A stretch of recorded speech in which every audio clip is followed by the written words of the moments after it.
বাসর ঘরেও আমার ছেলে যেতে পারিনি, আমার ছেলে হারা গেল। আমি যাই শুইলাম, তারপরে বলে কারেন্ট চলে গেছে। 11:30 গেলে আমি যাই শুয়েছি। আর কারেন্ট বোধহয় আসছে 12টার দিকে।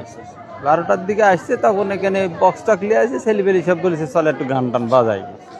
এবার ওই সে গান বাজাচ্ছে, বাজ লাগি ওই ফ্যান চলছে এক সাইডে, আর এদিকে বক্স আছে।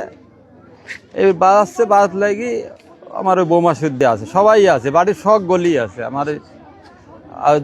বলেছে যে ফ্যান ওইদিকে কায়থায় বাতাস আছে, ফ্যানটা ঘোরা দেন। তো ওই ছেলে ঘোরাতে লাগিয়েছে, ঘোরাত লাগিয়ে এখন ওই ফ্যানেই ছিল কি কোন জায়গায় ছিল, ছেলে পড়ে গেছে। সাথে সাথে লাইন বন্ধ করে ছেলে তুলি ওখানেই ধরেন।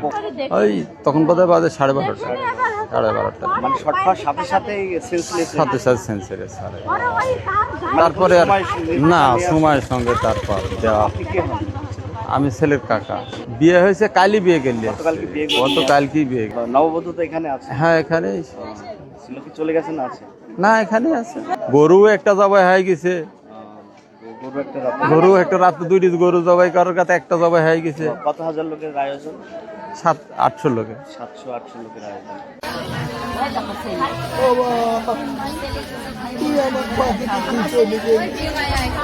ধরার মতন তো পরিবেশ নাই ভাই। কাল ছেলের ভিত্তি নিয়ে আসলাম আজ অনুষ্ঠান, বাসর ঘরেও আমার ছেলে যেতে পারিনি, আমার ছেলে হারা গেল।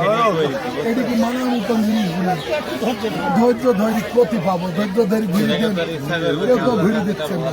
সবাই যে আসছেন বলছেন বা চুপ করে থাকে, চুপ করি তো থাকবে। দুঃখটা কোটি থবো, আমরা তো পুরুষ আপনি তো জানেন আমার ছেলে কিরকম। আমার ছেলেকে আমার জানিয়েছে আমি ভালোবাসি, আমি তো বুঝাতে পারবো।